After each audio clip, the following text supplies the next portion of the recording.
Olá, pessoal! Vamos à nossa aula 16 de Filosofia dos Direitos Humanos. E hoje nós trataremos sobre os direitos das crianças e dos adolescentes. Então, nós continuamos a tratar agora dos temas, sobre direitos humanos contemporâneos e falamos já das mulheres, grupo vulnerável, e agora também falaremos de um outro grupo vulnerável, que são as crianças e os adolescentes.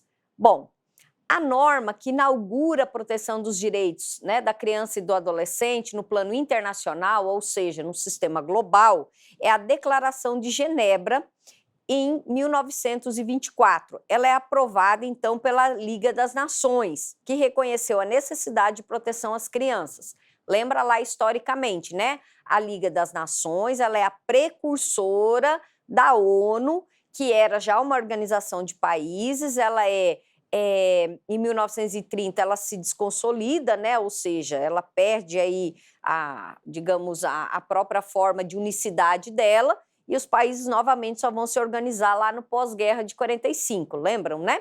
Então, quando ainda existia a Liga das Nações, a Declaração de Genebra ela é o primeiro documento, então, que começa a falar de um sistema global de proteção contra as crianças e adolescentes. Entretanto, quando a gente vai falar já de sistema onusiano, ou seja, sistema global, a Declaração Universal dos Direitos das Crianças, de 1959, ela é uma norma, aí que vai inaugurar esse sistema global. Entretanto, embora a gente tenha essa Declaração Universal, é só em 1989 que vai ser promulgada a Convenção sobre os Direitos das Crianças. Aí esse sim, é o documento sobre o tema mais aceito e ratificada no mundo atualmente. Então, 196 países, em 1989, muito recentemente, por isso que a gente fala de direitos humanos contemporâneos, porque a gente está falando aí de 30, 25, 30 anos dentro do nosso sistema de proteção universal, assim como nós falamos dos direitos das mulheres, que é da década de 70 para cá, mas é só a partir de 1990, por exemplo, que a gente começa a falar sobre violência doméstica e familiar contra a mulher. Então é muito recente isso em termos históricos. Do mesmo forma, a questão dos direitos da criança. Então, em 1989, é editada a Convenção sobre os Direitos da Criança, e esse sim é um documento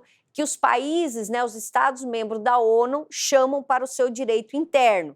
No nosso caso, o Brasil ele ratifica essa convenção, ou seja, ele traz para dentro do ordenamento brasileiro, e a partir dessa convenção, a gente vai ter o que no Brasil se consagra até hoje como o documento mestre sobre o direito das crianças e dos adolescentes, que é o Estatuto da Criança e do Adolescente, o famoso ECA.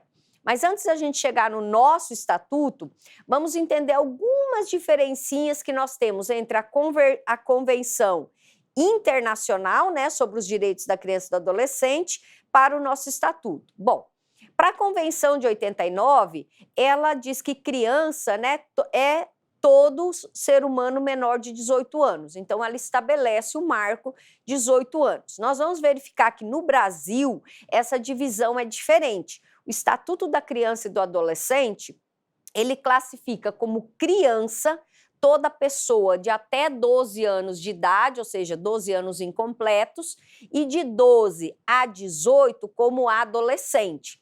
Professora, mas o que isso vai implicar em termos normativos? Bom, quando a gente fala de proteção, isso não muda muito. Não muda assim no sentido direito à educação, o direito à moradia, alimentação, todos estão protegidos até os 18.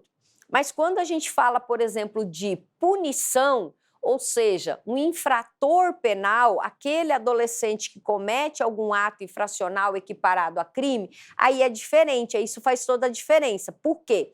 Porque pessoas até 12 anos incompletos, não importa elas cometerem qualquer conduta equiparada a crime, elas não serão punidas de nenhuma forma, nenhuma. Já os adolescentes que cometerem um ato infracional equiparado a crime, ou seja, aquela pessoa de 12 a 18 anos, ela responde por ato infracional, inclusive podendo ter a sua liberdade restringida. Então, no Brasil, a principal diferença que a gente tem dessa divisão de até 12 e de 12 a 18 está para a prática infracional. Como eu disse, a Convenção Internacional ela não faz essa distinção, ela trata, então, como criança até 18 anos, ela não distingue entre criança e adolescentes, ok? Então, segundo a Unicef, que todos já ouviram falar, a Unicef é o órgão dentro da ONU que justamente vai cuidar, então, da proteção dos direitos humanos das crianças e dos adolescentes. E o Unicef ele preconiza que o direito das crianças e dos adolescentes deve estar fundados aí em 4 pilares fundamentais. O primeiro deles, o da não discriminação, que significa que todas as crianças têm o direito de desenvolver todo o seu potencial. Todas as crianças, em todas as circunstâncias, em qualquer momento, em qualquer parte do mundo. O segundo pilar é o interesse superior da criança, que prioriza o melhor do interesse da criança em todas as ações e decisões que lhe digam respeito. Um exemplo de como esse pilar ele está presente dentro do nosso ordenamento, jurídico brasileiro é a própria questão no direito de família. Adolescentes, ou seja, a partir de 12 anos, eles são inclusive ouvidos em situações de guarda, por exemplo. Quando há uma disputa de guarda entre os seus genitores, eles são ouvidos por uma equipe especializada, chamada equipe multidisciplinar, envolvendo psicólogos, pedagogos, da área de proteção. Aqui no Tocantins nós temos inclusive um núcleo dentro do Poder Judiciário chamado GEGEM, que é de uma equipe multidisciplinar, e essa criança ela vai ser ouvida, ou seja, ela não decide com qual genitor ela quer ficar, por exemplo, fixar moradia, mas ela é ouvida para que seja atendidos os melhores interesses da criança. Da mesma forma que se essa criança estiver numa situação de vulnerabilidade dentro da sua casa com os seus genitores, uma situação de violência, por exemplo, o Estado ele tem o poder de destituir o poder familiar, ou seja, o melhor interesse da criança pode ser retirada dela do lar dos pais, por exemplo, e colocar num lar adotivo ou num lar provisório, tá certo? Então, é um dos princípios, o interesse superior da criança. A sobrevivência e o desenvolvimento, que sublima a importância vital da garantia de acesso a serviços básicos e a igualdade de oportunidades para que as crianças possam desenvolver-se plenamente. Então, o que eu vou ter aí? Eu vou ter a questão da escola, do acesso à saúde pública de qualidade, tudo isso para garantir o quê? Do desenvolvimento da sobrevivência. Os programas brasileiros, por exemplo, de merenda escolar, atendem a essa questão, a esse pilar. Então, a criança na escola, o direito dela à merenda escolar é justamente para garantir o quê? A qualidade para que ela possa ter condições de aprender, porque quando a gente está com fome, obviamente, não vai aprender na escola. Então, o programa de merenda escolar está também ligado a isso. A opinião da criança, como eu dei o exemplo, vai estar atrelada à questão do interesse superior da criança. Então, como que eu determino o interesse? Ouvindo ela também. Ou seja, aqui, o que a gente percebe com esses 4 pilares, gente? A gente passa a ter, a partir de 1989, tanto no sistema global como dentro mesmo da legislação brasileira, uma mudança de olhar para a criança e o adolescente. Até então, a criança e o adolescente ela era vista até como uma propriedade dos pais. Por que as famílias eram tão numerosas? A gente pega aí há 40 anos atrás as famílias bastante numerosas, 5, 6 filhos, porque a criança ela já era mão de obra dentro da família. Talvez vocês tenham muitas histórias pessoais ou já ouviram falar de pessoas que falam assim, quando eu tinha 7, 8 anos eu já ia para a roça. eu trabalhava, eu ajudava o meu vizinho na colheita, eu cuidava dos filhos da minha vizinha, muitas meninas com 10, 11, 12 anos trabalhavam de empregada doméstica na casa de outras pessoas. Ou seja, a criança, ela não era vista como um sujeito de direitos. A criança, ela era vista quase que como uma propriedade dos pais, ou seja, ela era vista como renda, como oportunidade de renda para ajudar nas despesas da família. E no Brasil era do mesmo jeito. Ninguém se preocupava com as garantias ou os direitos das crianças. Talvez os pais de vocês, assim como os meus pais, por exemplo, eles estudaram até o que chamavam de 5ª série primária. E depois tinha que trabalhar na roça, porque não havia uma preocupação em a criança frequentar a escola. Ela aprendendo a ler e escrever, geralmente o que acontecia? Com 10 anos ela deixava de frequentar a escola e ela era inserida no mercado de trabalho, seja esse mercado de trabalho familiar, ou muitas vezes já prestando serviço contratadas aí por outras pessoas. Então a criança, ela não era vista como um sujeito de direitos, ela era vista como um adulto em miniatura, inclusive aquele capaz de gerar renda. Com essa mudança de visão, com a mudança desse paradigma, a gente passa a ver o quê? Que a criança, ela vai ser um sujeito de direitos. E a nossa Constituição Federal de 1988, né, a nossa Constituição Cidadã, deixa isso muito claro.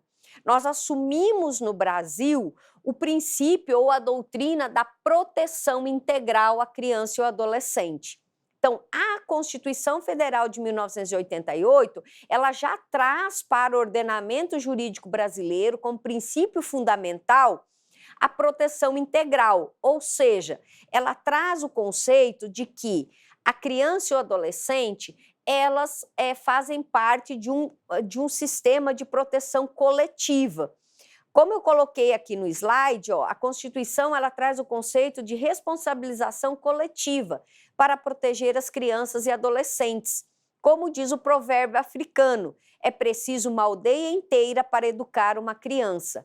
Os preceitos fundamentais elencados na Constituição foram detalhados no Estatuto da Criança e do Adolescente, ou seja, em 88 nós temos a Constituição, em 89 já temos a Convenção Onusiana de Proteção aos Direitos da Criança, e nessa mesma atuada o Brasil edita logo em seguida, nos anos 90, o Estatuto da Criança e do Adolescente, onde a gente rompe também com o ciclo ou com a visão que se tinha de criança e adolescente até então. E aí passa a ser uma preocupação integral. Antes, né, como eu já dei os exemplos, mas de uma forma mais sistematizada, até a Constituição de 88, até a doutrina de proteção integral ser assumida dentro do ordenamento jurídico brasileiro, em limites constitucionais inclusive, nós tínhamos no Brasil o chamado Código de Menores, que era a doutrina da situação irregular. Olha, nós saímos de uma doutrina de situação irregular para uma doutrina de proteção integral. O que era a doutrina de situação irregular? Só havia preocupação no direito brasileiro com a criança ou adolescente que cometiam crimes, ou seja, que cometiam condutas infratoras. Então, o nosso Código de Menores, na verdade, ele era um mini código penal. Era um código penal para crianças e adolescentes. Então, só havia essa preocupação de punir. A criança era presa, né? A criança, muitas vezes, ela era presa junto com adultos, inclusive, olha só que loucura, né? Sem contar aí que nós passamos um período no Brasil que vocês já devem ter ouvido falar de FEBEM, de Fundação Casa, que, na verdade, eram presídios para crianças. Então, nós saímos desse viés da doutrina da situação irregular. A situação irregular, aquela criança que não está em casa, não está trabalhando para ajudar a família, não está estudando, ela está cometendo crimes, então ela deve ser retirada da sociedade, ela deve ser punida. Isso era o que prevalecia até então. Para entender direitinho essa doutrina da situação irregular, eu estou deixando aqui essa sugestão de um vídeo que justamente vai fazer esse recorte histórico, com vários depoimentos, inclusive, trazendo essa definição bem clara para a gente do que era essa doutrina da situação irregular dentro do ordenamento brasileiro. Como eu disse, a Constituição Federal ela vem no artigo 227 consagrar, então, a criança e o adolescente como prioridade de toda uma sociedade. Ou seja, toda a sociedade é responsável aí pela educação dessa criança e pela proteção dela. E justamente vai trazer para nós a questão aí do 228, né? Ou seja, vai romper aquele ciclo da situação irregular, dizendo que menores de 18 anos são inimputáveis, sujeitos à legislação especial. Que legislação especial é essa? É o Estatuto da Criança e do Adolescente. Então, nós saímos, a proteção integral diz, olha, criança e adolescente não vão mais ser presos, muito menos juntos com adultos. Crianças e adolescentes, ou melhor, adolescentes infratores podem ser punidos? Podem, mas dentro de uma legislação especial. E justamente é o que o Estatuto da Criança e do Adolescente vai trazer, né? Ele vai mudar a ótica da punição para os menores infratores, né? E aí, justamente, que traz isso. Então, a criança ela deixa de ser um objeto para se transformar num sujeito de direitos, onde toda a sociedade tem a função de educá-las, né? Como eu disse para vocês, passam a ter direitos bem específicos. Um exemplo aqui no slide, o artigo 16, inciso 4 do próprio Estatuto da Criança e do Adolescente, que ela traz alguns direitos, por exemplo, muito específicos. Então, ele traz, por exemplo, que a criança tem o direito de brincar. Nossa, professora, precisou escrever isso? Precisou. Então, precisou escrever que brincar é um direito da criança. Isso está expresso no artigo 16 do Estatuto da Criança e do Adolescente. Então, junto com os pilares do sistema global de proteção, dentro do nosso ordenamento jurídico, o Estatuto da Criança e do Adolescente, especialmente, que é a lei específica, ela vai ter como princípios fundamentais o melhor interesse da criança e do adolescente, a tríade liberdade, respeito, dignidade, então são os fundantes de todos os demais direitos e deveres das crianças, prioriza e assegura todos os meios e oportunidades para o pleno desenvolvimento da criança e do adolescente, são beneficiários todas as pessoas menores de 18 anos, incluindo a fase pré-natal. Vocês já devem ter ouvido falar sobre os alimentos gravídicos. Os alimentos gravídicos, a gestante pode pleitear juridicamente digamos, uma pensão alimentícia provisória, ainda em fase gestacional, para garantir que ela tenha acesso, por exemplo, a uma alimentação adequada, a serviços de saúde adequados, para que a criança ou o feto, né, no seu ventre se desenvolva de maneira saudável. Então, são os alimentos gravídicos. O direito ao pré-natal, o direito ao parto humanizado, tudo isso faz parte desse sistema de proteção integral à criança e ao adolescente. Quer dizer, mesmo antes de nascer, o neonato, né, ou o feto já tem direitos garantidos como forma aí de garantir já o início, né, o nascimento com dignidade. Então, para finalizar aí os documentos relevantes, na Constituição Federal de 88, o artigo 227 e o artigo 228 trazem isso de forma bem específica. Em 89, a Convenção dos Direitos da Criança, integrando o Sistema Global de Proteção, e o Estatuto da Criança e do Adolescente, a nossa norma interna, que vai, na verdade, ser muito parecida com a própria Convenção da ONU. É muito similar, os direitos, é quase que um Ctrl+C, Ctrl+V ali sobre isso, né? Então, como eu disse já para vocês, o Estatuto nosso da década de 1990, a Lei 8069, ela é esse divisor de águas aí para trazer essa concepção da doutrina de proteção integral em desfavor aí do que nós já tínhamos, né, que era basicamente um Código Penal do menor, ou seja, né, o do menor em situação irregular. Bom, o próprio artigo 1º do Estatuto da Criança e do Adolescente, ele já traz expresso, essa lei dispõe sobre a proteção integral à criança e ao adolescente, ou seja, conversando com a Constituição Federal. E logo no artigo 2º está essa definição ou essa diferenciação que eu falei para vocês, crianças até 12 anos, 12 a 18 é adolescente, né?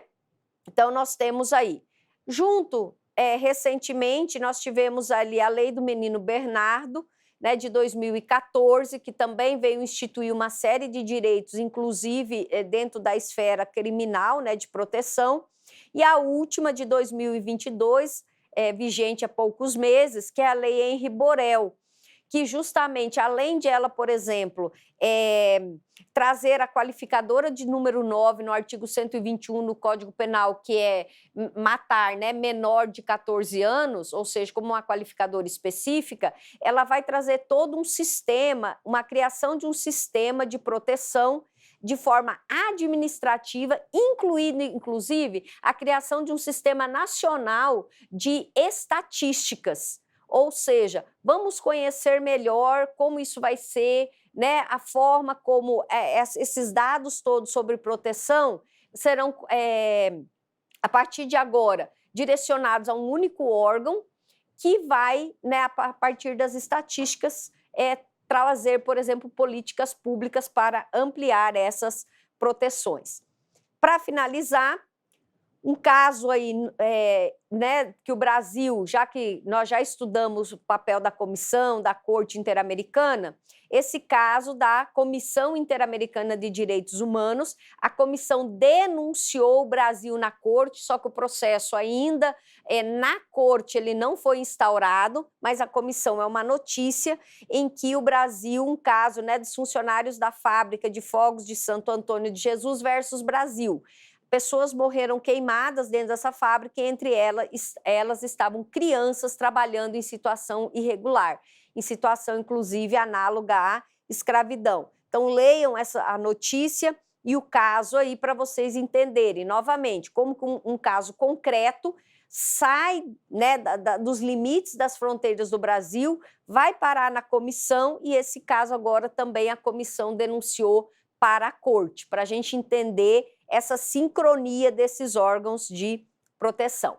Ok, pessoal? Então, finalizamos a nossa aula. Revejam tudo, não deixem de assistir os vídeos, não deixem de ler os textos, porque eles complementam o que eu falo aqui, às vezes, nesse tempo que é tão curtinho, mas lendo, vocês vão conseguir interagir e ordenar melhor o raciocínio. Tá joia, pessoal? Um abraço, até a próxima aula.